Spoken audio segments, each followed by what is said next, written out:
Okay, good morning.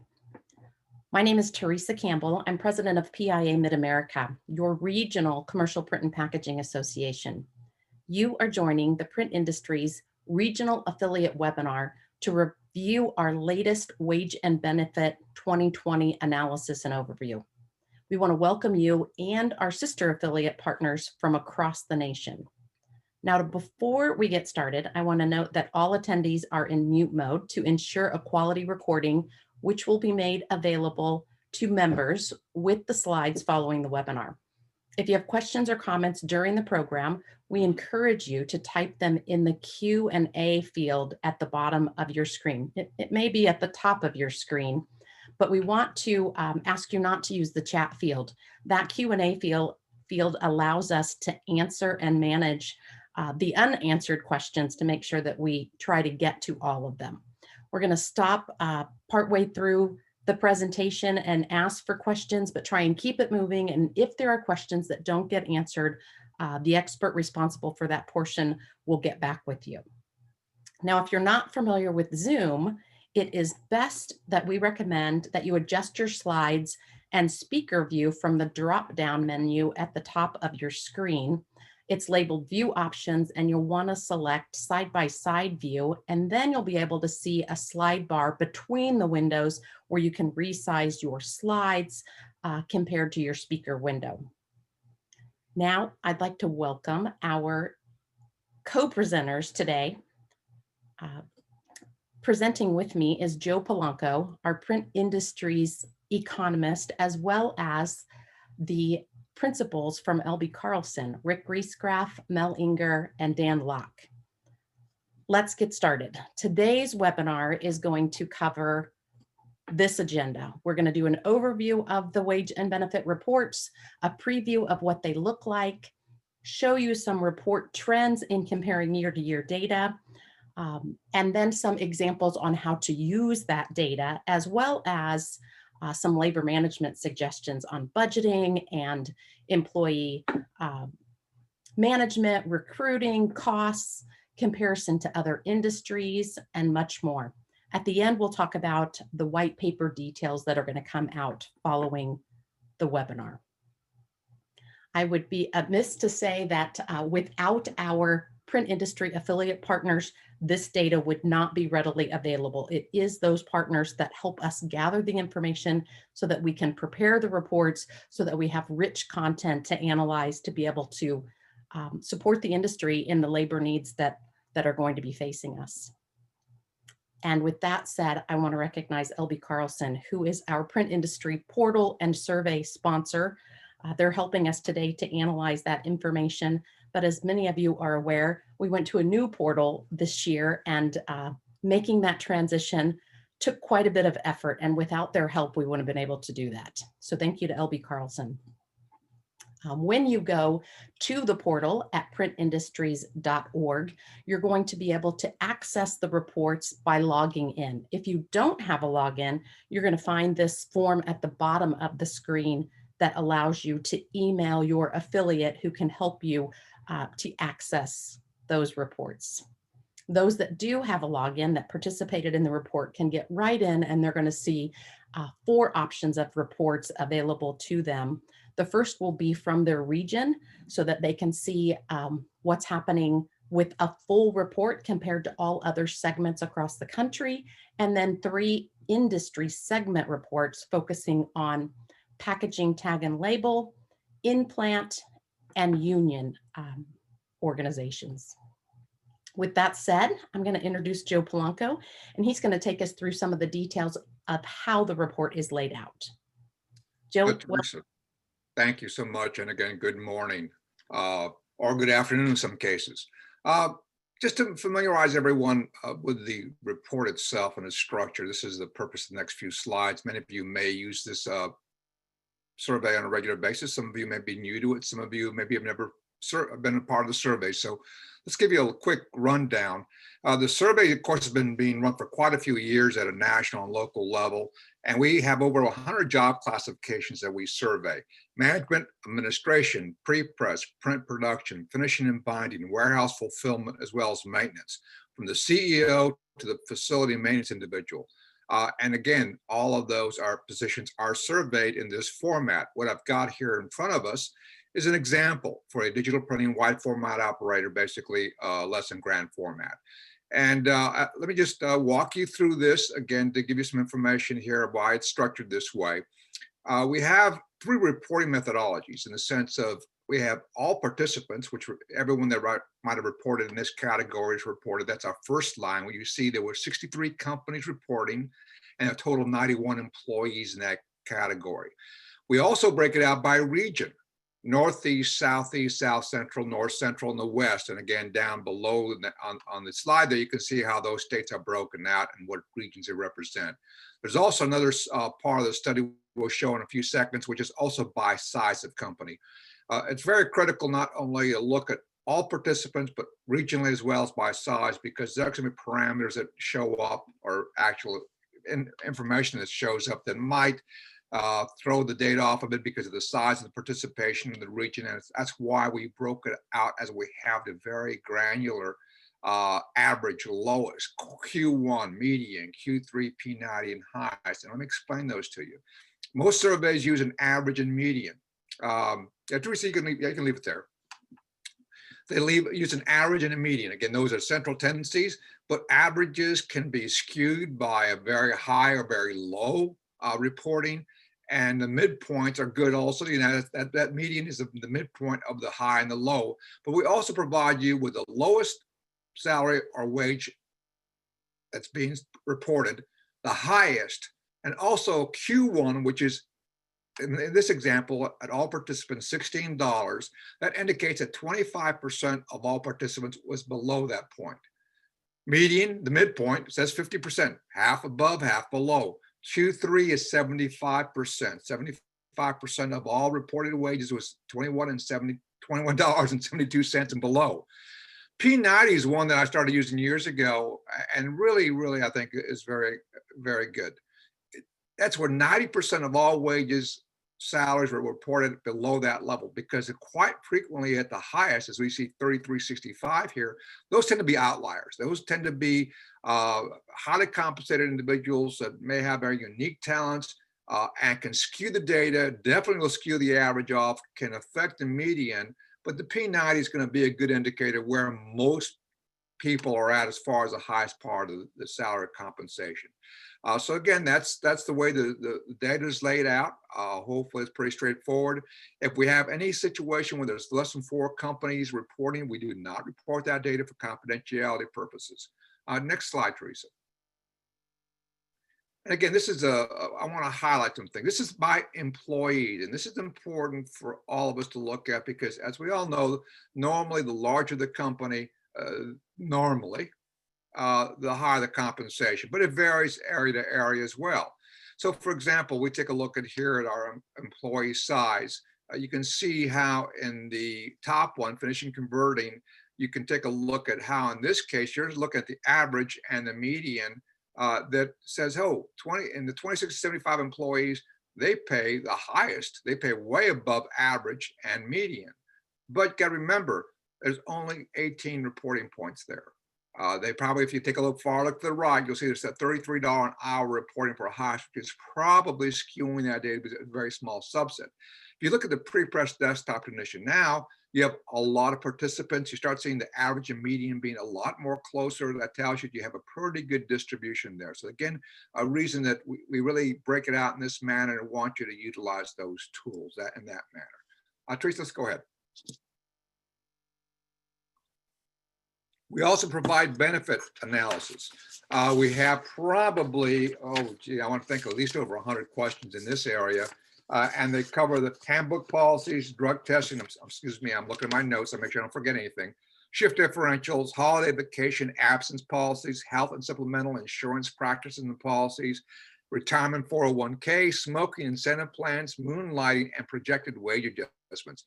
This year, we had over 10 questions regarding COVID policies, which I think were very informative. But what we're seeing, we'll probably do the same thing next year to see how companies are reacting to what's going on in that realm. So here's a quick snapshot of our health insurance. Again, this case is broken down by size rather than region. And as we can take a quick look, we see that no health plan is offered as the top question. This shows us that all participants at 5%. But if you start looking around to the right, you realize quickly that the small companies, and no surprise, are the ones that do not offer health plans because of cost. You start looking at the larger companies, and they all offer health plans. And you can take a look at deductibles and you can just get an idea of where most companies range in deductibles. We normally see that in this area, there's very little changes in year to year. But I will tell you, as of right now, one thing we noticed in 2020 versus 1990, we saw a large change in self-funded plans. That number of 15%, all participants of company plans self-funded, normally ranges around 5 to 6%. Changed dramatically. And you can see at the 150 plus category, almost over 1/3 of the companies reporting that area went to self-funding in the last year or two. So that is an important tidbit I'd like to share with you, that we're starting to see those changes as health plan costs start to rise. Teresa, let's go to the next slides. And we're going to talk a little bit about what we saw in 2020 versus 19. We looked at every job classification, started looking at trends, and basically saw that there was 11 positions that really sort of showed marked changes as far as increases. We saw that most companies, excuse me, let me rephrase that, most positions, there was very little change from 19 to 20. And again, in this case, we saw some marked changes. And again, you can see the average, the median, the P90. I'm not going to go through every position because this has been taped and you'll be able to see this on your own, but I want to highlight again some very obvious ones. EH manager, continuous improvement specialist. Those are positions that are really relatively new to the industry and becoming very important. And you're starting to see, as other industries start to compete for those sort of folks, we start seeing, again, wages changing fairly well there. The surprise to me was database specialist and network engineer. We actually saw decreases in that area. And again, this also brought another question in my mind. Well, how much is this being driven by small and large companies? So if you go to the next slide for me, please, Teresa. Here, the same data, and we went back and analyzed and saw that in some instances, these are across the board changes in the sense of all sizes of companies, and in some cases being driven by the larger companies. If you take a look at your marketing business development, that position, except for that 76 to 150 employee category, there was showing increases. In the positions of EHS, continuous improvement, professional manager, converting, finishing, those are all being driven by the larger companies. And it's no surprise because in those smaller companies, less than 50 employees, don't have those kinds of individuals. But in the database specialist and network engineer, that was across the board. Regardless of the size of company, we saw decreases in those areas. So that was somewhat fascinating from an analytical perspective of what was going on as far as compensation. But I wanted to take it a step further, because one thing I'm very aware of, and we've all become aware of in doing the survey, is that not everyone participates every year. So we do have sometimes data that gets skewed a bit. So what we did, we went back and looked at 2018, 2019, 2020, and discovered that there was 183 companies that participated every year. So we then took a look at that subset of data to see, okay, are we seeing the same trends? And Teresa, let's go to the next slide, please. There was actually, and this is 2 slides, we'll take it one at a time. There's actually 20 positions rather than 11 that we saw. And we saw in these companies that, and by the way, in the analysis, the size of company, whether it was 1 to 25 or 150 plus, were pretty consistent in the profile as the regular survey. So we didn't see all of a sudden a lot of larger companies participating in this survey. Is it pretty much the same proportions? So we saw, again, these were the positions that those companies that participate on a pretty regular basis, that really, we started seeing some really significant changes over a 3-year period. Again, when you average that out, in some case that, let's, for example, the 9% increase, that's probably about a 3% increase a year, which is pretty much the average that we had reported over the years. But as you see the other ones, you see a little bit a little bit more increases. And again, I also put the P90 in there because in some cases, as if, for example, the quality control technician, We had quite a jump there in the quality control technician and P90, which indicates that's going to change the median as well as the average because we have some higher paid individuals in that area, but it also reflects what's going on with those companies. There's a demand, there's a need to pay those individuals a bit higher. Trace, let's go to the next slide. Database specialist, network engineer, that again told us that there's definitely changes going on there as far as how companies are looking at paying those individuals. But programmer, web developer, even though we did not see increases there in the large subset survey, we did definitely see it in these companies reporting year to year. And you see the other positions, the other one that it was no surprise to me was a 3842 1 and 2 color press operator. We see very few of those pieces of equipment out there. Hand binder was a little bit of a surprise when I started rethinking about that with the minimum wages changing across the US, and that's really our lowest paid position. That's probably going to be reflective there, what's going on.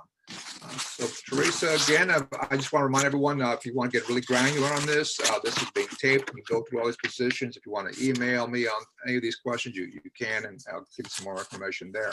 Let's go and take a look one more, Teresa. These are our benefit changes. I already talked about the self-funding, but these were, and again, in all the questions from 2019 versus 2020, these were the areas that sort of showed some sort of change. It was written drug-free policy. We saw more folks that are going to written drug-free policy, but there was no change in the companies that drug test. That pretty much remained the same. We saw Saturday OT policies changing, a decrease there with how it's being paid in both sick day accumulation and PTO accumulation, if I can get that word out.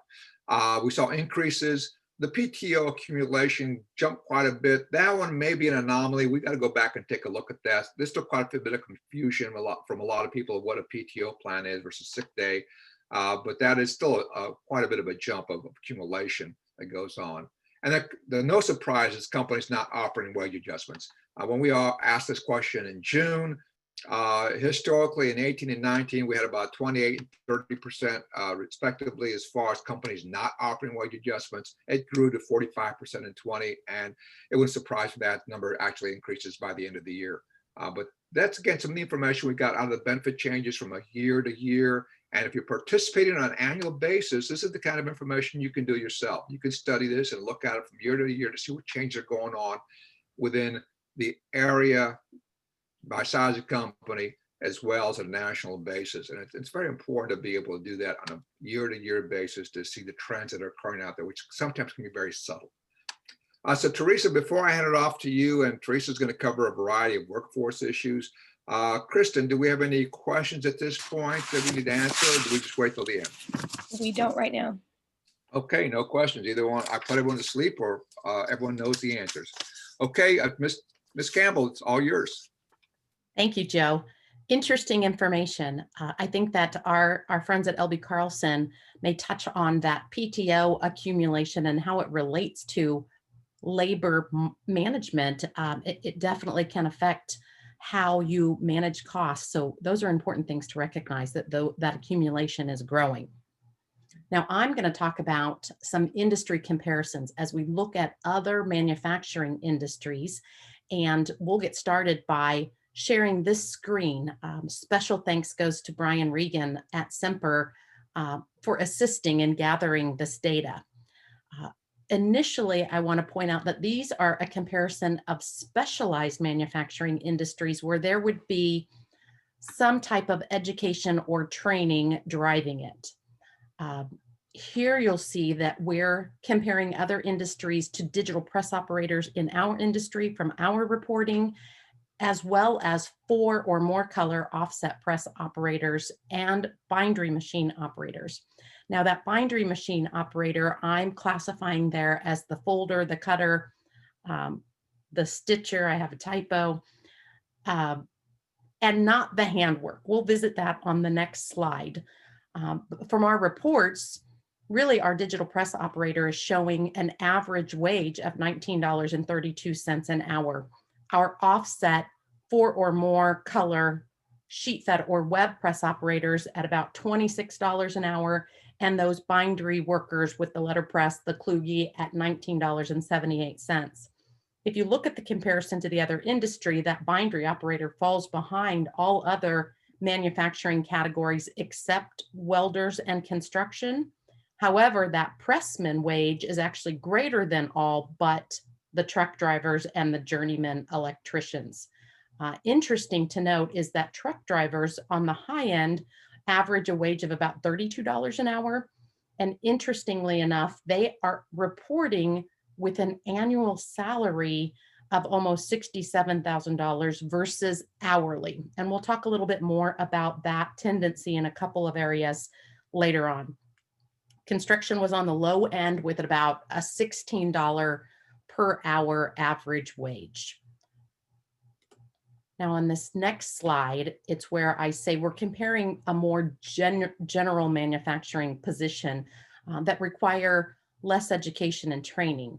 The bindery operator wages are broken out at the bottom, both for those large machine operators as well as those small machine operators that are running folders smaller than 17 by 22, and those hand workers fall into that category. Those are coming from our wage and benefit reports.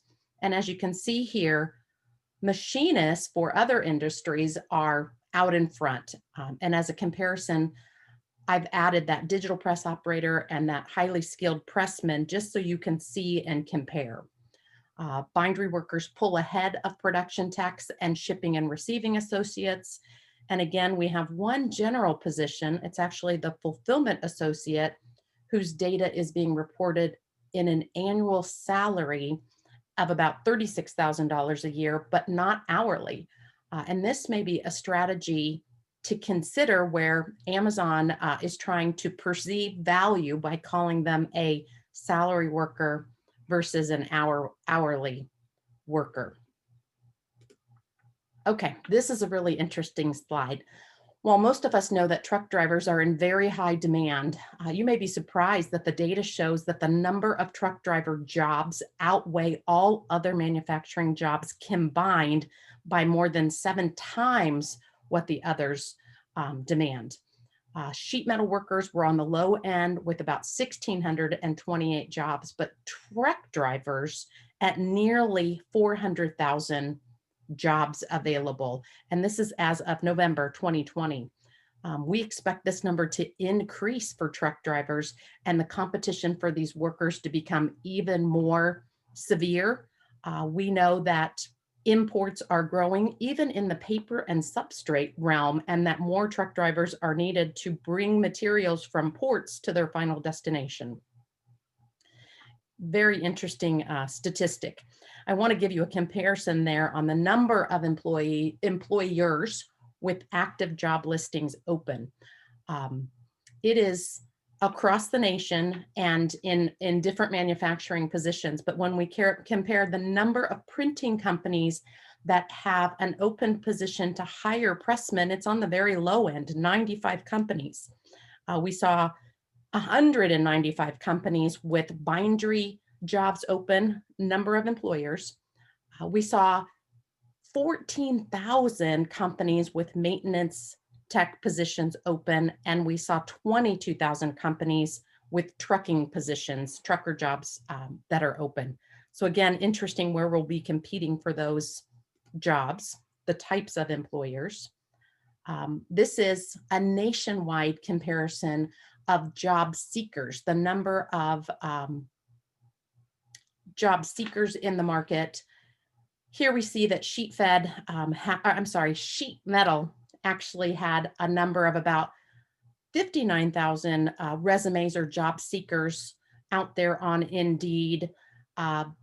Pressman was around 8,000, bindery around 17,000, but machinist was a great number, 82,000 job seekers, and truck drivers 1,000,003. That's a huge number.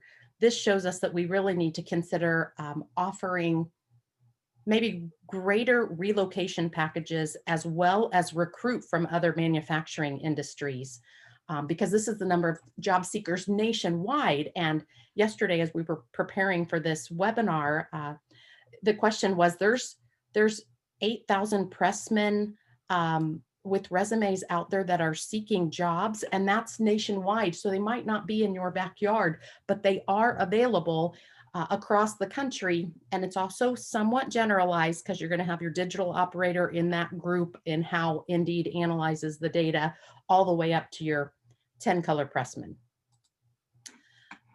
Okay. Let's go to this next slide. So nationwide job seekers compared to the number of job listings that are out there.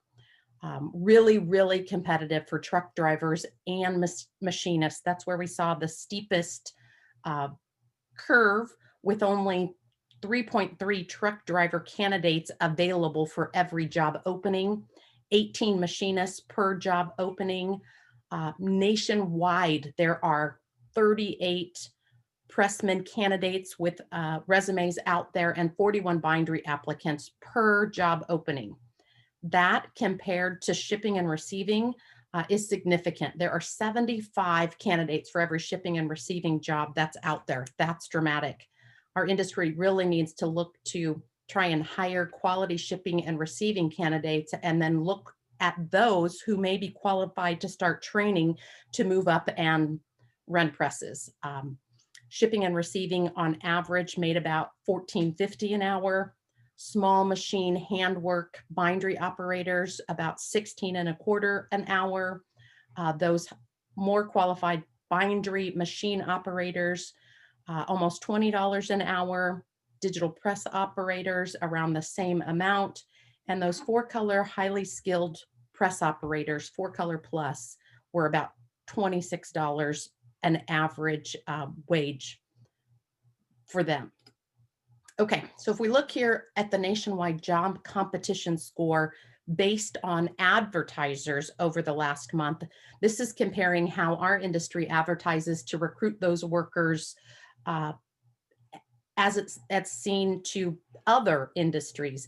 And you can see I've grouped all of those other manufacturing industries in that gray bar that's climbing, and it shows you that those advertising for pressmen and bindery and finishing is really consistent across the board. They don't spend a lot of money advertising trying to recruit, but maybe if more advertising was done, it would provide recognition for these jobs to other industries. All right, this is an interesting statistic here. When we look at the individuals that are applying for these jobs, a large majority are accessing them from mobile devices. So primarily from their cell phones, and bindery and maintenance technicians were on the low end at 57%, but still more than half of them accessing these jobs or looking for these jobs from a cell phone, and machinists on the high end with 85% of them looking from a mobile device. So if we're looking to recruit those people, we need to think about how they're going to see information from our industry on a mobile device. And then last here, I'm going to just cover quickly the research that we found in terms of what words were used to search for jobs from job seekers. And for manufacturing and machinists, those attract a lot of people, but in the printing industry, we're not using those words typically. So I would encourage our industry HR directors to look at using the words manufacturing or machinist as a search term in a title, that we might be able to recruit from those areas where typically we use the terms printing or bindery operator or machine operator, and we need to add in manufacturing. But there are candidates that are using that word heavily, and they're finding jobs in areas with Amazon and in automotive and trucking or transportation. Probably the one or two that were the largest competing companies that surprised us were U.S. Air Force recruits a great deal of manufacturing workers. And then, of course, you see their staffing companies were in the top 10 of largest competing companies that are recruiting manufacturing workers. And then in the bottom right here, you see the most competitive markets where we saw large numbers in manufacturing. So I ask you, what is it that your company can offer that the competition cannot? So many will say, I can't compete with an Amazon, but you can, because our industry offers what they do not. They don't offer flexibility. They don't offer a family-oriented environment. People want somewhere where they are noticed, where they're not just a number, and we need to start promoting that.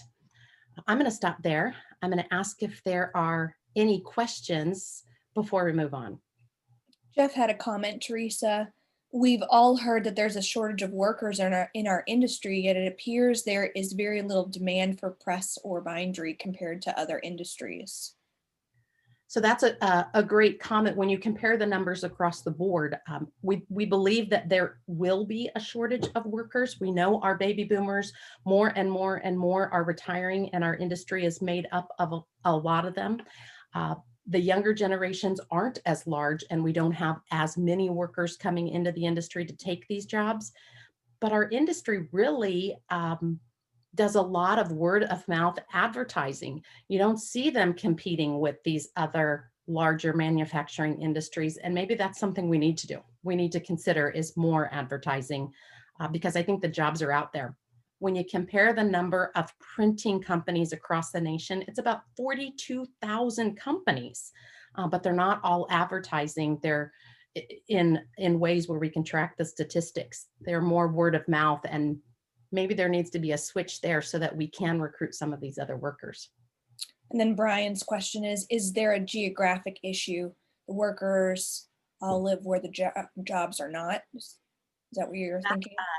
That's a great question.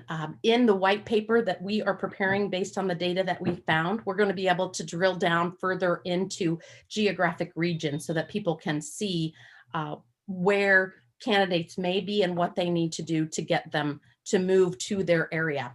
For example, sheet metal workers are in high demand in Wichita, Kansas. Well, they build a lot of devices for the airplane industry. And so there may be options there that we're not seeing or not looking at. We'll get more into the details of actual regional comparison in that white paper that's going to be coming out after the first of the year. Other questions or comments, Kristen? Okay, so it looks like we're good here. I am going to turn it over to our partners at L.B. Carlson, who are going to talk about labor management next.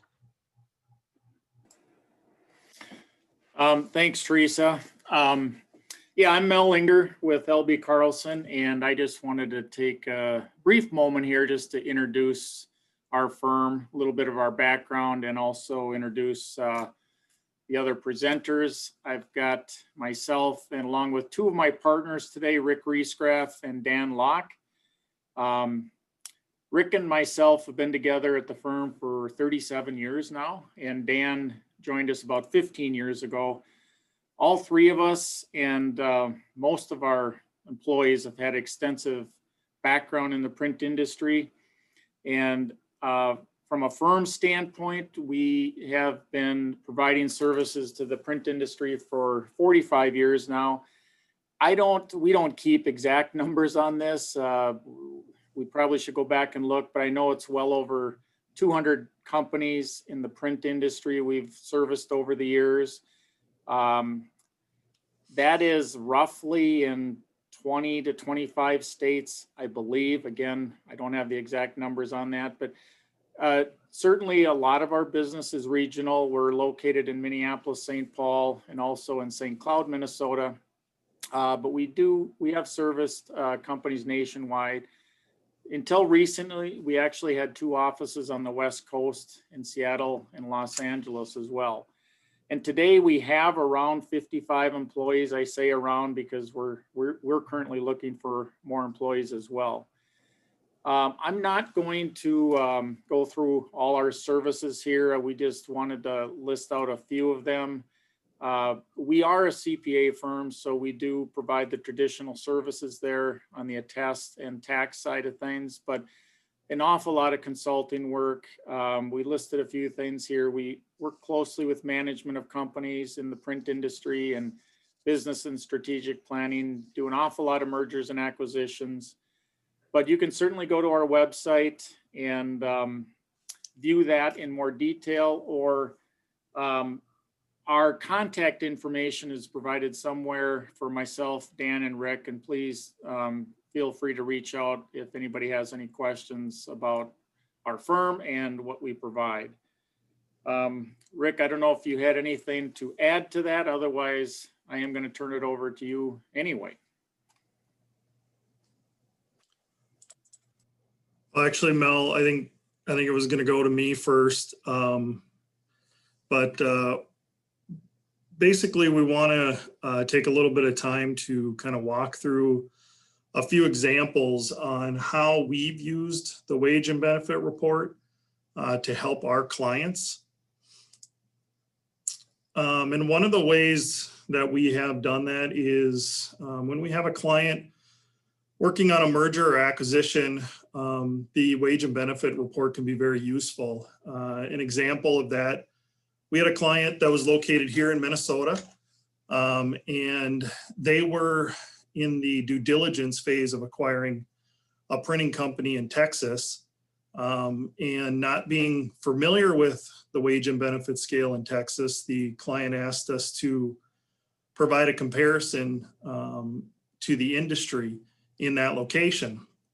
So through that process, we got a list of the target company's employees, positions, comp, and then we used the wage and benefit report to kind of assist the client in comparing to the affiliate reporting affiliate companies. So we looked at, kind of like Joe mentioned, we looked at by employee, by region, and then also by size, and then kind of laid that out in a spreadsheet.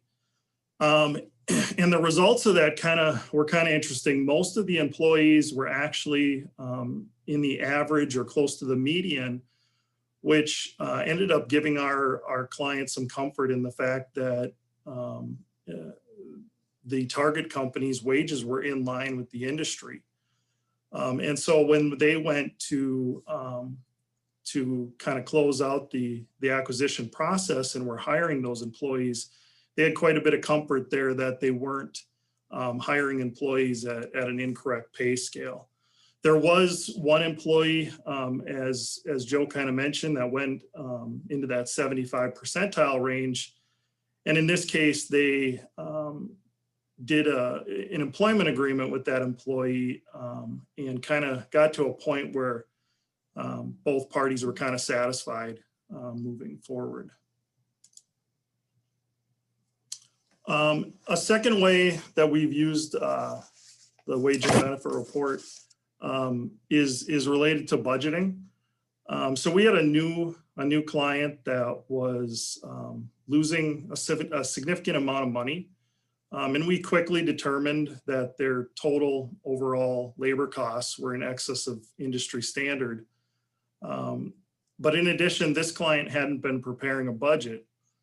And that's typically something that we would recommend for, most of our clients would be to utilize a budget as a tool.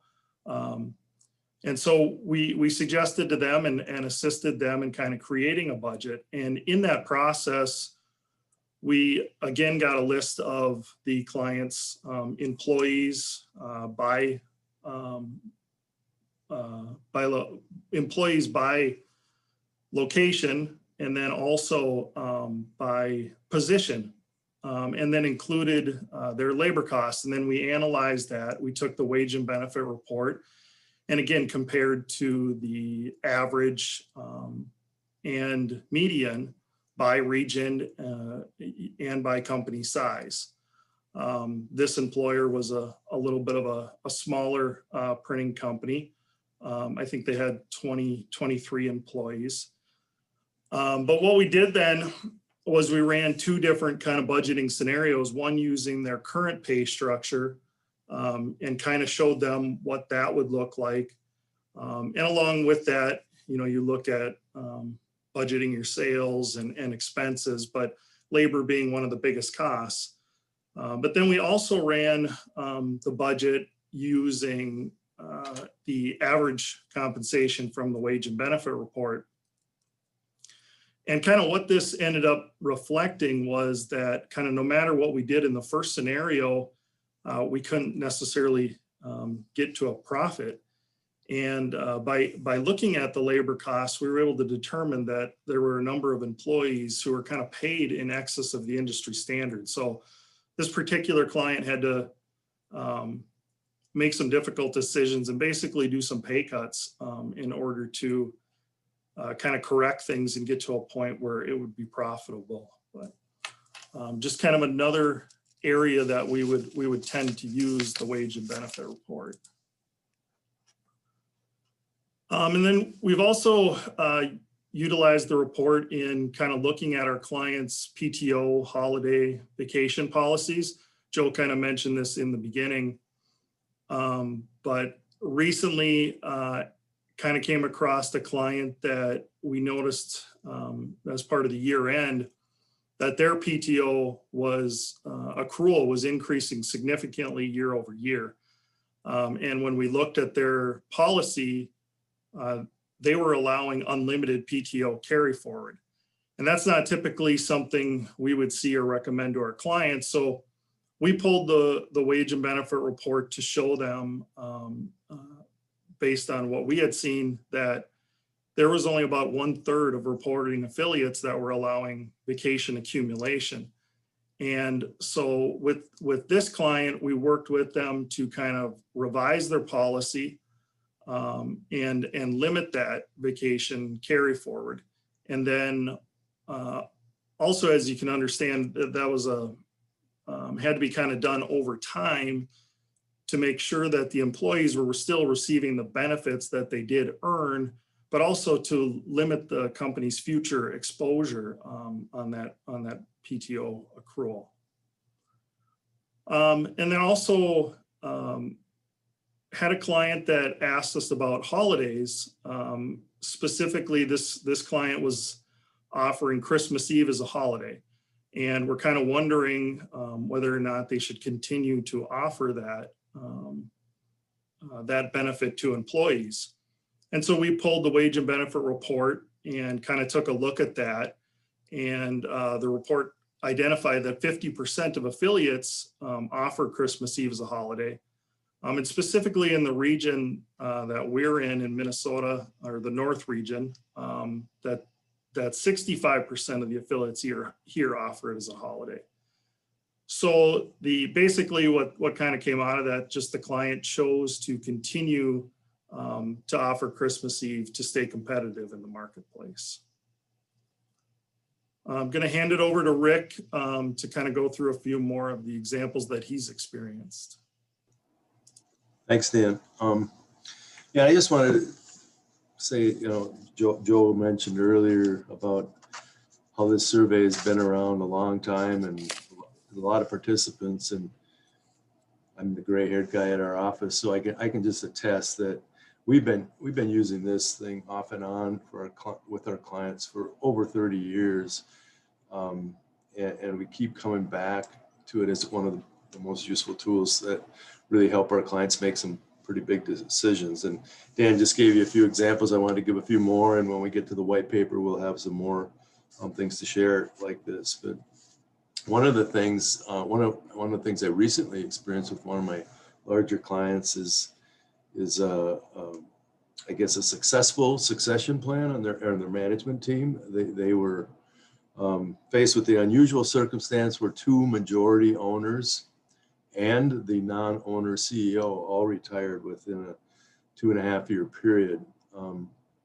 And so the client, to their credit, had a very extensive management succession plan in place, and a lot of development went in to that transition. So I'm not going to talk about all that today, but in total, it had 6 different top management positions filled by people within the company. That included the president, the COO, the VP of product development, CFO, the vice president of manufacturing, and the marketing manager, all new people stepping into those positions as they shuffled the deck at the top. And that's a pretty major transition for any company.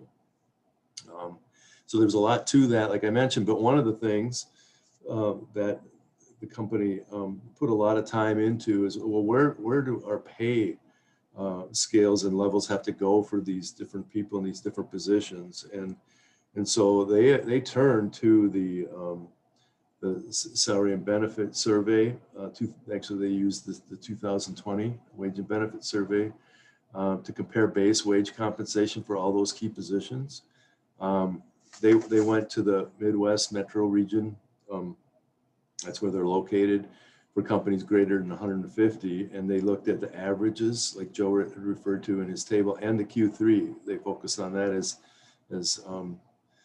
good comparable, so that they wanted to put their people at. So, in the process of setting this new transition team in place, they ended up setting compensation at somewhere between 90 and 109% of those ranges, those averages and those Q3 markers.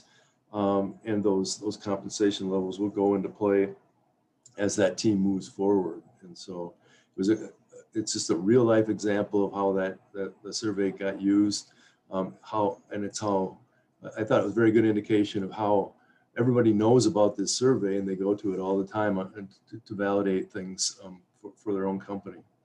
So next, Dan. I had another client a few years ago that lost their CFO because he had to resign due to a health issue. So not a pleasant circumstance. Our client sought to replace that position. And their ultimate search took them to a great candidate who was outside the graphic arts industry. So they were trying to recruit that candidate to the CFO position, and the candidate was very excited about the company. The company was growing, very solid. One thing they weren't sure about, because they came from a national tool distribution company that had really nothing to do with graphic arts, they weren't sure about the industry. They weren't sure about how that CFO position was looked at. And importantly for that person was, what were the compensation prospects for today, tomorrow, that type of thing. So our client asked me to review the salary and benefit surveys data related to the CFO position, so that they could see where that position was paid in the stratus of the different size companies, the different regions.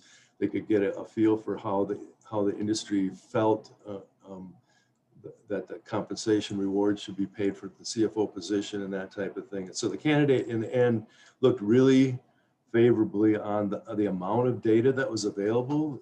I think it was just a glowing endorsement of the industry itself. And so the candidate realized that it was a good place to be, and ended up taking the job. And I find it ironic now, but he is pretty much the gatekeeper on the review process throughout the organization now, in terms of employee annual reviews. And they use the survey extensively because he found it so useful. So they use that survey every year when they're validating their compensation from top to bottom. So, excuse me. The in-plant example I have here was quite an extensive review that we got involved with. A national publisher came to our firm. They came to our firm because of our graphic arts expertise, because they wanted to evaluate their in-plant printing operation. They had a fairly large in-plant, doing a lot of their work inside, and they wanted to look at the feasibility of continuing to operate that plant inside or outsource the work. They had some feelings about their cost structure, and they wanted us to study that and compare it to the industry and some other markers. So there, again, it was a very extensive review. Won't go into all the details of what we did there, but that feasibility review, one of the major factors that we did look at, we took an extensive position by position from the entire in-plant, a 60-person operation, for compensation. We looked at their benefit package, and we used the salary and benefit survey to do that, because the client wanted us to look nationally, and because they were going to, maybe if they were going to outsource this, it wasn't necessarily going to be in their backyard. So we found in our review, one of the things, among others, we found was that the salary and benefit package at the implant was not competitive with the printing industry, in the sense that on average the implant was paying their workforce but 10% higher than what the graphic arts industry was paying. That's a hard fix to make, and that, along with several other major factors, which I won't get into, caused them to take a pause about should they be continuing to do that work inside or not. And in the end, this was a year-long study, but in the end, they decided to outsource that work, and it went to a printing company in Chicago. And so again, the survey was used extensensively, and it helped make a major business decision. Drove jobs back into the print industry. So I wanted to just turn it back over to Mel. It's going to go into a deeper dive about managing some labor costs and some of those key things that go into that. So Mel. Thanks, Rick. Yeah, I'm going to talk about management of labor costs. Now, this is a pretty big topic. It can mean a lot of different things. I'm just going to try to touch on this in a few different respects and encourage a few things, because this topic is really probably a webinar all by itself if we wanted to get into a real deep, in-depth discussion of what we think are good processes to manage labor costs on an ongoing basis. But I'm really going to try to relate this to the wage and benefit report. That's the main topic today. And also just to encourage people to take this management of labor costs maybe a little deeper than you are right now. Some of the industry factors that we're facing, these have been touched on probably already. Finding and retaining people, we know that's hard. The aging workforce, I believe Teresa mentioned this. And of course, it's a very competitive compensation marketplace right now, which again, Teresa laid out some of those statistics. The wage and benefit report by itself, I view this as an incredibly valuable tool. It's to be used on a regular, ongoing basis to help us obtain and retain people, and in our management of labor costs on an ongoing basis. There's many reasons, we all know there's many reasons people decide to work where they want to work. We hear them all the time about culture and atmosphere, and one of my favorite analogies is probably when professional athletes get on TV when they're talking about free agency or moving to a different team, and they all say it's not about the money. And I kind of roll my eyes, because I still believe, obviously, the number one reason people do choose to work where they work is compensation and benefits. That is why we work. We all want to make a decent living. We've seen this in our own industry, our own business. We're a professional service company. We're not a manufacturer, but I don't know when it started, but maybe 10 or 12 years ago, when our employees, when their annual review came around, they started bringing in their own data. I mean, I was a little shocked at first, and pretty bold on their part. And now it's pretty commonplace that they will bring in their own data. They can get it from a lot of different sources. And I think having this tool to be able to show and support where you think the market is at helps them also see whatever you feel is a comparable wage, you have support for it. Just to relate a quick story about where we had a use of this report not too long ago. It was one of our prominent printing clients, been around for a long time, I believe on the third generation of owners, a big company.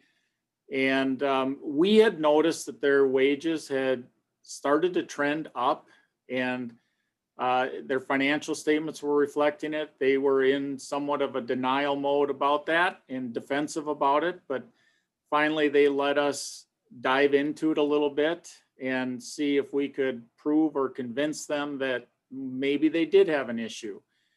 So we did that, and I won't get into all that detail, but what we came back and found was in this particular company, they had a very loyal employee base, people that had stuck around for 30, 35 years, and they didn't have the right balance. I mean, they had too many older folks and not enough younger people, and you like to have that balance throughout, and theirs was more like 2/3, 1/3. And you can imagine what happened in their company, unbeknownst to them, but year after year, these people kept getting their 2 to 3% raises every year, just inflationary in some cases. And before you know it, they had a number of people that were above the market for what they did. Pretty tough to undo when that happens. Now, you can try, and of course you can point to where the market's at and try to readjust things. But more importantly, I think, is for companies to have this tool to avoid that happening in the first place. And I think that's just an area that this is just another example of why it's a great tool. Dan, next slide. So our experience when it comes to management of labor costs is that we say for most, but I would probably say for all companies, it's the hardest thing, the most difficult thing for people to control as from a cost standpoint in their company. It never ends. It's kind of a continual process that you have to stay on top of. And I can say, and I know Rick would agree with this on these next two comments, that I can say with a lot of confidence that every single troubled company or underperforming company that we've worked with had some form of labor cost problems. And also, I would say that we found a lot of profitable companies that probably should be more profitable if it weren't for not managing their labor to a proper level. So anyway, this is the number one area we look at whenever we walk into a company. We always start with labor costs, and we want to make sure that they are where they need to be. Next slide, Dan. Some common mistakes that we see people make when they try to dive into their labor numbers. And what they end up doing is comparing themselves to themselves on an historical basis. And then they stop there. And they're not really looking enough at the market and what other people are doing. Now, these historical comparisons are obviously pretty important. And I'm not saying you shouldn't keep, you stop doing them. Of course, you should always do that. Compare yourself to how you were historically. But the more important questions are, where should your labor costs be, and where is the market and the competition? And then how does that relate to you historically? I'm going to try to, Dan, next slide, walk through just a quick hypothetical example here. Again, as I mentioned, I'm not going to get into an in-depth discussion on this. Would love to at a different time. And try to emphasize again the use of the wage and benefits report. But in my hypothetical company here, we have a company with about $7 million of value-added sales. Historically, this particular company, when they look back at themselves the last 4 years, they found that they've been historically consistent. And I said here that their labor costs were roughly 56% of value-added sales. So what happens, and I've seen this happen on a number of occasions, is management gets the perception that this is normal, that this is acceptable. And they'll come back and say, you see, our costs haven't gone up at all the last 4 years. We've been managing it very well, very consistently. It's flat.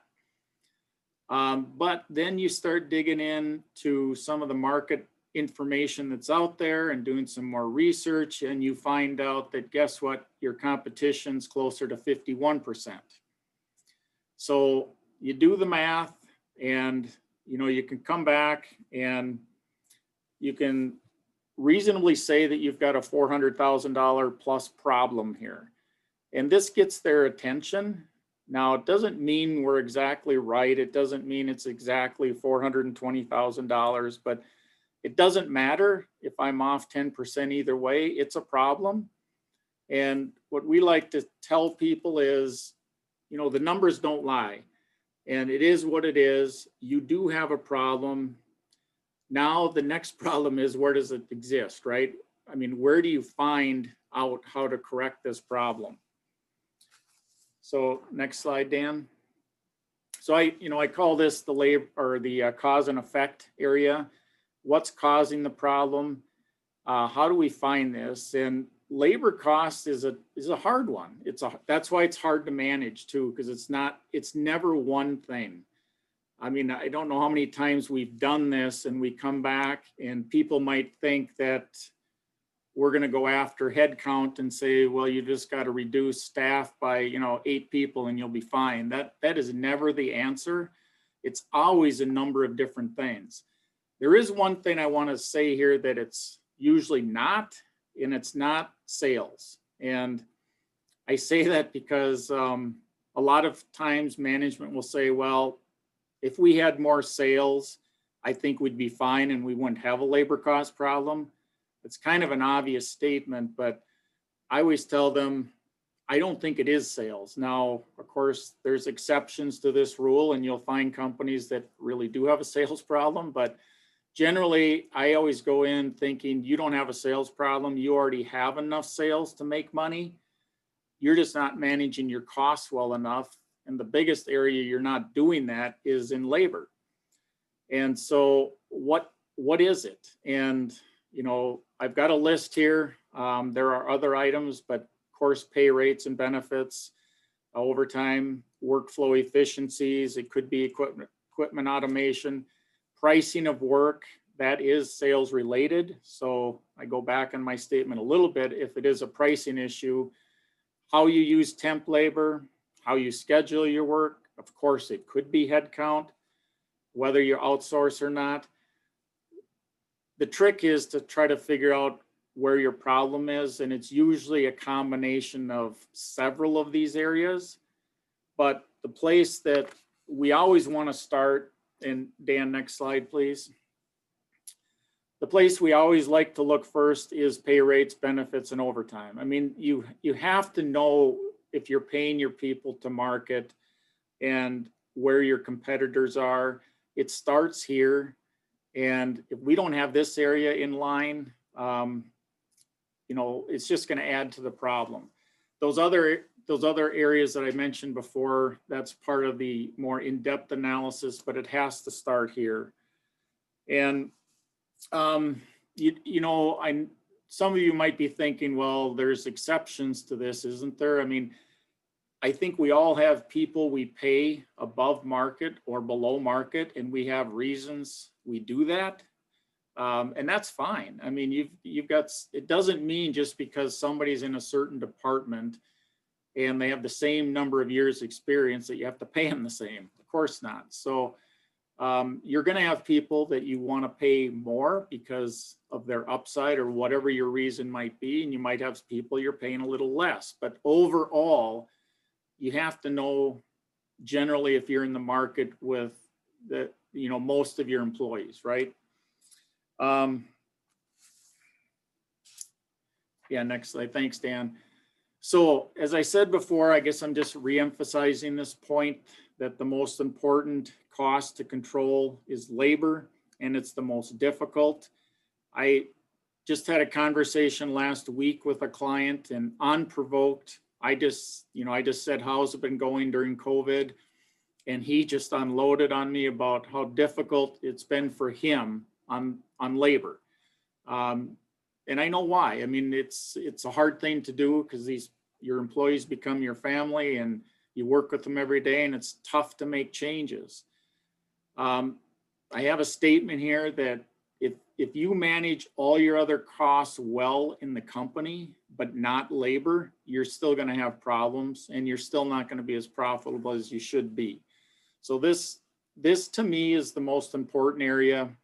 And again, it really starts with the market and utilizing the wage and benefit study as a tool.